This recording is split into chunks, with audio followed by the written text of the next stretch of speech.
Welcome to the Leadership Institute's Wednesday Wake Up Club Breakfast podcast. September's breakfast speaker was Gabrielle Bosché, president and founder of the Millennial Solution. In this talk, recorded live on September 5th, 2018 at the Leadership Institute's Stephen P.J. Wood Building in Arlington, Virginia, Gabrielle spoke on how conservatives can engage millennials. Good morning, everyone. Really a huge honor to be here. I have been not only a huge fan of Leadership Institute, I've been a recipient of the really amazing work that LI has done. One of my first engagements with Leadership Institute was when I was 15 years old. My mom drove me from Sacramento, California, over to Stanford to take one of the campus courses there for students. And I was 15 years old, knew that I had a passion for politics, but I had never seen someone give me a strategy for how I would be able to articulate not only what I believed and why I believed it, but really give me the tools to be able to implement that on my campus and beyond. So thank you very much, Morton, for the great work that you and the Leadership Institute have done. Yeah, we can clap for that. It's not too early for clapping. A lot has happened and a lot has changed from my first engagement with the Leadership Institute. I've come back and done multiple trainings from LI, even going to Europe and spending some time in their fundraising school over there. But I've also come back and had the opportunity to teach multiple courses, including communication. But one of my favorite moments working with Leadership Institute, I was in a classroom not far from here, teaching nonverbal communication to a room full of attendees. So I had walked in, I began my presentation promptly and began sharing kind of the principles of nonverbal communication. I'm a professional speaker. I've spoken all over the world. I'm a TEDx speaker, had multiple opportunities to speak in front of multiple audiences. I'm speaking on nonverbal communication, and as I'm speaking, there's someone over here in the corner talking. Now, if any of you have done any sort of public speaking and someone is talking, it is incredibly distracting. And so I am in the midst of my presentation. After 10 minutes, I finally just turned to this woman. I said, "I am so sorry, ma'am. Can you please, save your conversation for afterwards?" And she looks at me and she goes, "Oh, I'm your translator." And I was like, "Oh." And she's like, "All of these students are from Mongolia." And I was like, "Carry on. Okay." So that was one of those moments that I realized that the Leadership Institute's span is so much larger than just my own generation and even my own country. The impact really is international in scope. I'm really excited this morning to share with you not only my personal journey, but some of the lessons that I've learned working with major brands of how do you attract and engage this next generation.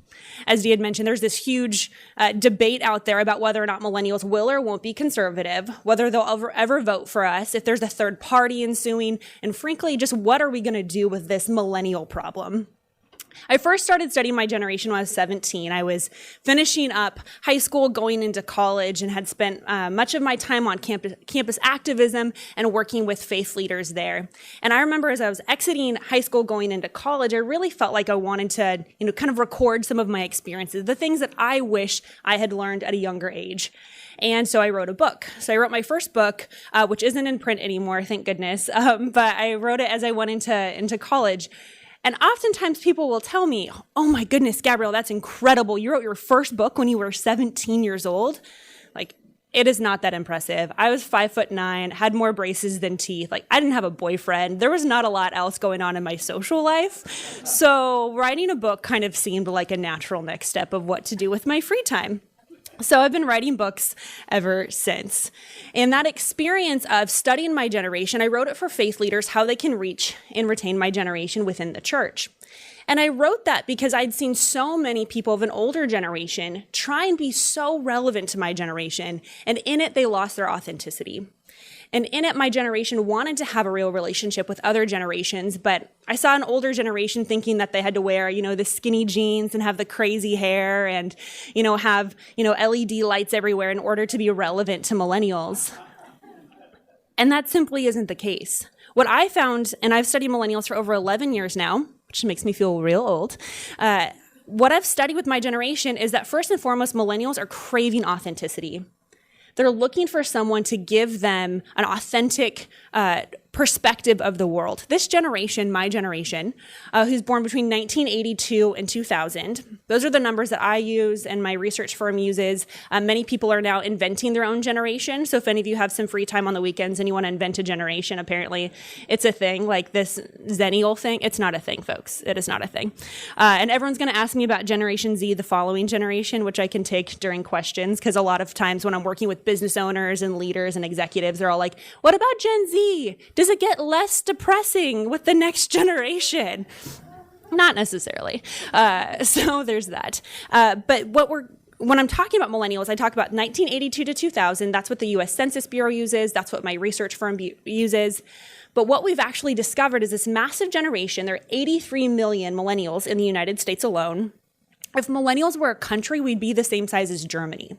So when it comes to reaching this next generation, you can't just ignore them. What I've found working with leaders, and I've worked with everyone from the CIA to Library of Congress to Google and Microsoft, when it comes to reaching this next generation, I found that there's really three approaches that I see folks take. There's the ignore them approach, right? Close your eyes and, just hope that they either go away or grow up. I see that all the time where they're saying, well, yeah, millennials are really entitled right now, or yeah, millennials don't vote right now, or yeah, millennials aren't going to buy a home right now, but they will later. Interestingly enough, all the research that we've done actually shows that many millennials, as they're hitting their later 30s, are still retaining a lot of the same characteristics. The reason that they're buying, voting, and going to the places of work that they're going still stay the same as when they were in their 20s. So you can't just ignore them and hope they go away. The second option is to tolerate them. Hold your nose and hope that somehow this is all going to work out in the end. I see that all the time, especially within political movements, is sure, we'll let the millennials in, but we'll just make them be the interns or the gophers or, the door knockers. Let's just have them do the things that we don't really want to do. Or my personal favorite is we'll make them the social media directors, right? They're young. They get this Twitter business. Let's just put them in charge of everything. When in reality, maybe that young person isn't perfectly equipped to do social media. Maybe there's someone who's in their 50s or 60s on your team who's better at Twitter or Facebook. So this mindset of, okay, well, let's just tolerate them and hope that maybe we get enough young people who are young on the outside but really old on the inside. You know what I'm talking about? I think the conservative movement does a really great job of that. Like, I'm not worried about that side of the conservative movement. Like, we've got like the frat houses and the sorority sisters. Like, we've got the people who were raised in very conservative homes with conservative parents. I want, from my generation, I want the beard oil hipster millennials, right? I want to go to breweries and see, conversations about the free market and Hayek going on. That's what I want. I want a generation who, in the depths of their culture, are embracing these conservative principles, because the principles work no matter who you are or how you style your hair. The principles are the things that will change this country and bring it back to where it needs to be. And the third option I see people taking, there aren't enough of them, but there are those that are out there. And the third is engaging. You have the option to engage this next generation. And engagement looks different for different people. It looks different for different movements. So again, I work with major brands, helping them market to millennials. I help them, I identify ways that they can recruit millennials to come in and work for them. And then I help political movements transform their message into terms and phrases that this next generation gets excited about. Because when it comes to reaching this next generation, it really has to start with empowerment. So I want to share with you the three big lessons that I've learned of what it's going to take to reach the next generation. The first really comes down to teaching resourcefulness. Now, if I were to ask you what's one word associated with the millennial generation, good, bad, or indifferent, what do you think it is? Entitled? What else?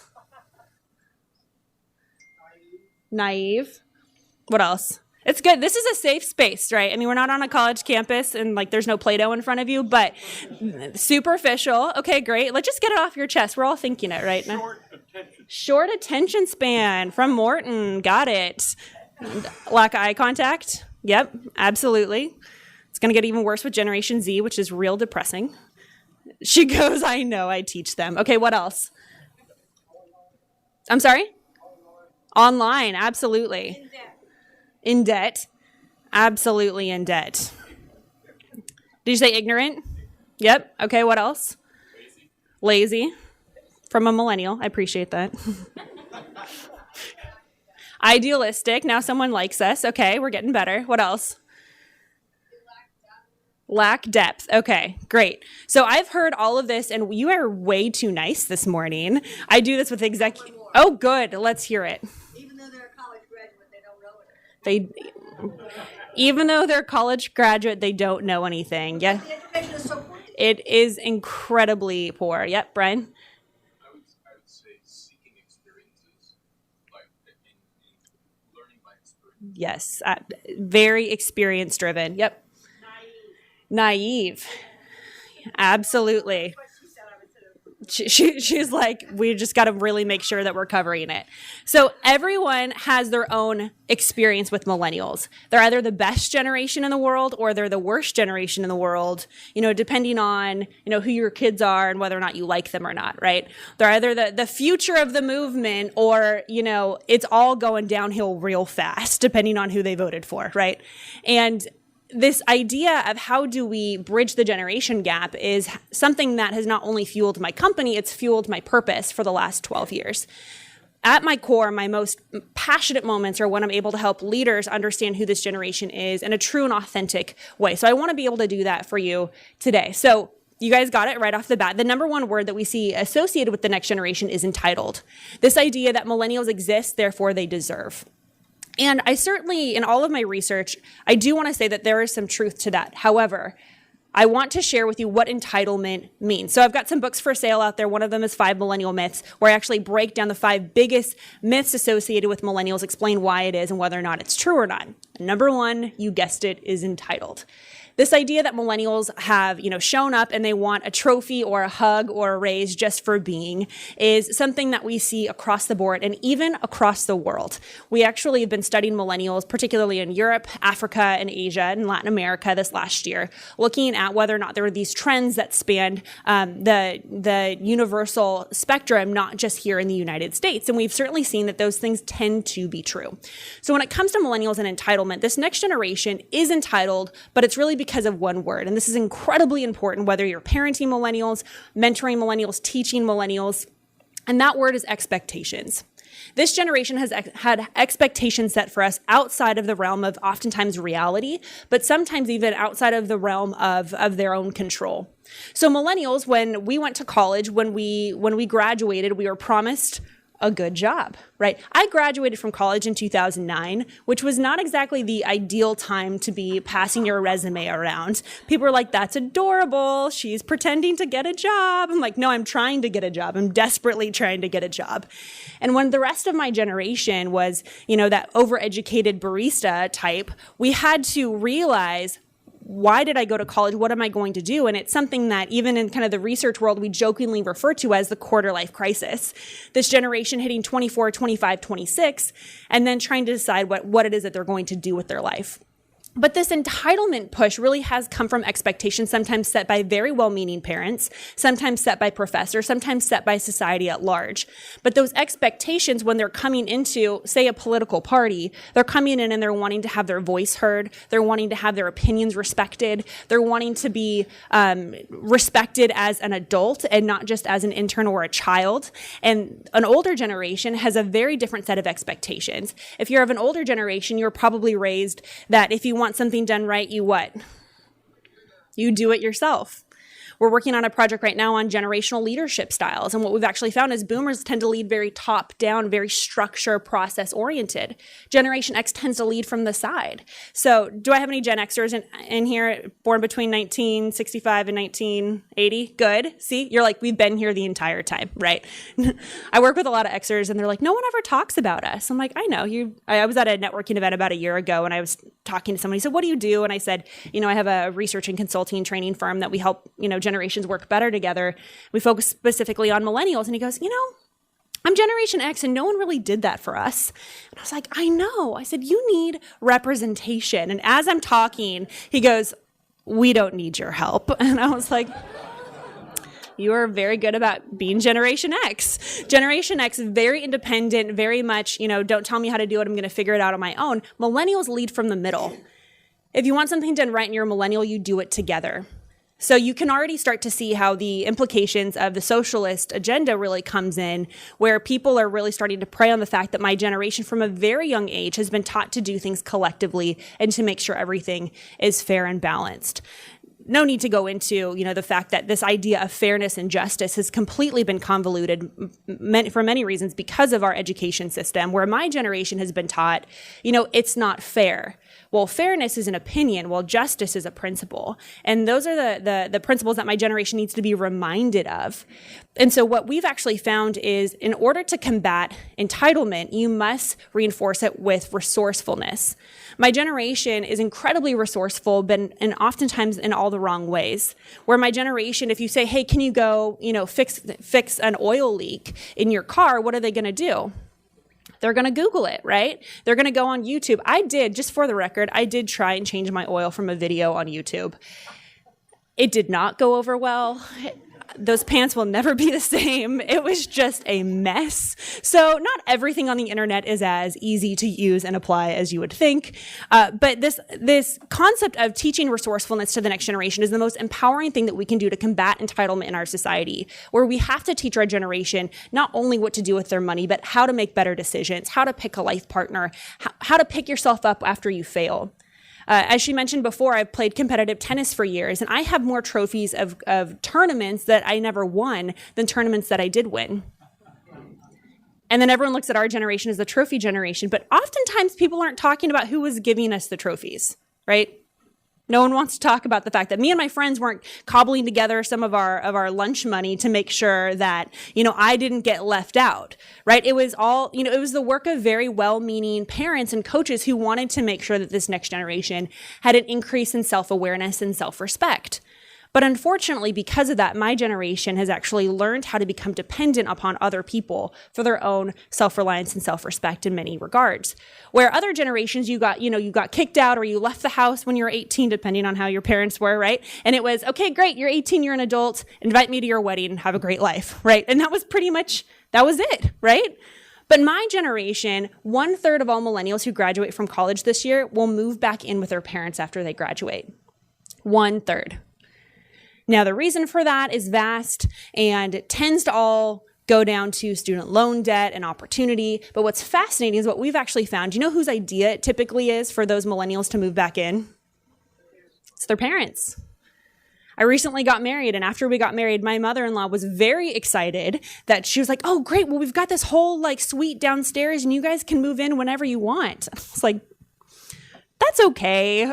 I'm good for now, but I'm glad that is on the back burner in case I go bankrupt, right? That's a good option. But it was very well-meaning. She didn't mean anything by it. She just thought, well, why not? Why not save some money and we can all live together? I'm like, that is a little too close for comfort for me in my newlywed state, but thank you so much, right? This generation does have such a different relationship with their parents, which is certainly having an interesting effect. The second big principle that we've discovered when it comes to reaching this next generation, it really comes down to service and serving them. I have so many brands who come to us and say, how do we reach millennials? And they sit in beautiful glass conference rooms trying to come up with strategies to reach the next generation without ever leaving those beautiful glass rooms and asking the next generation, what is it that you want? As researchers, we found millennials, largest generation that's ever existed, right? It used to be baby boomers and then boomers had kids. Here's what no one is actually talking about. Why this conversation about millennials is so important. It's not because we're super special snowflakes and that we deserve a trophy just for existing. It really has everything to do with the fact that this next generation, Gen X, where I had some of you raise your hand, Generation X is 1/3 the size of the baby boomer generation. We have 10,000 baby boomers hitting 65 every single day in this country. We have a leadership deficit that we're on the brink of. We're in the midst of the largest power handoff in history. And most organizations, let alone most companies and most movements, are not prepared for that. That there simply aren't enough of the next generation to take over those leadership positions as the baby boomers retire and move on. That's why this conversation about millennials is so important, is because we have to start training the next generation faster, like what Morton's doing here at LI, because you have to make sure that this next generation is equipped, ready, and prepared with the principles as well as the action to be able to take that torch and move move it forward, rather than just sitting and reacting and having to wake up one day and say, well, now what do we do? They're all gone. That's why this conversation is so incredibly powerful. That's why it's so important. So when it comes to reaching this generation, you have to serve them in a really authentic way when you realize what the major fears, hopes, and challenges are of the next generation. Who said student loan debt was a huge problem? Someone raised their hand. Yes, ma'am. The average millennial has $38,000 in student loan debt for undergrad alone. That's a huge, massive challenge when it comes to this next generation. You know the number one reason millennials are saying that they're not buying a home or starting a family? Student loan debt. So as conservatives, can we say that we're for traditional families and that we are for, really starting this establishment of the foundation of who we are as a society, but we're not addressing the number one challenge our generation is crying out for help for? We saw it in the last election, and we're already starting to see it as we're ramping up for the next presidential. Student loan debt is going to be the linchpin to reach the millennial generation. And if conservatives, Republicans, libertarians don't come up with a free market solution to student loan debt, they will lose millennials forever. This generation is crying out for a solution, and they will go to someone like a Bernie Sanders who says free college for everyone because they don't know any better. They've been told from such a young age, sure, college, education is a privilege. It's a right. You should be able to do, whatever it is that you want. Of course, we should be investing in you. But because of that, we've got a generation, again, back to those expectations that we're then having to right size on the other side of the debate. So the free market needs to come up with a solution. We've been working with a number of different agencies and organizations who already have the system in place. There are programs in place right now where corporations can actually match the student loan payment of the individuals on their payroll. We're actually looking right now at how do we create a tax incentive program for doing that so more organizations can actually start to participate and benefit from it, because this next generation is looking for a solution. And if we as a movement say, well, shame on you for taking out that student loan debt, we're not meeting them at their biggest need. And meeting their need is the number one solution to be able to not only reach this next generation, but take them with you. Think about it in your own personal life. If you've ever tried to get someone to do anything for you, it usually helps to either butter them up or serve them in where they are. Or it's really hard to be mad at someone who's, helping you out with something, right? When someone's kind of coming alongside you, going out of their way to serve you in your greatest need, that's not something that you're going to forget long term. We as a movement need to reach this next generation, and rather than throwing the name calling game out there and saying, well, how dare you think this? And you're an idiot if you think this. And what do you mean universal basic income? Are you crazy? This generation hasn't had the influences that many in this room have had. And so rather than looking at them as idiots, we need to start looking at my generation as victims, realizing that this generation has been indoctrinated from such a young age, and for many of them without them even knowing, realizing that this generation does need to have a revitalization in a really true and authentic way. And this next battle we're fighting for this generation and even for this country isn't going to be waged with words. It's going to be waged with actions. We as a generation need to come together and start to teach my generation why the free market works, because of how it works for them. One of the books that's out there is called The Millennial Entrepreneur. And as an entrepreneur, I call myself an accidental entrepreneur. It wasn't in the game plan for me to start my own company. Believe me, that wasn't the plan. My parents are entrepreneurs, and I remember getting picked up late from school and having to go sit in their office and having to come back home from family vacation in Hawaii because something went wrong with payroll. I remember the glamorous life of the entrepreneur, and I was like, I'm good, actually. So I chose a much more stable, a type of work, type of career, which was political campaigning. Thank you for laughing. It didn't go over incredibly well, especially running Republican campaigns in California and Hawaii. So I've been called an optimist and other bad words.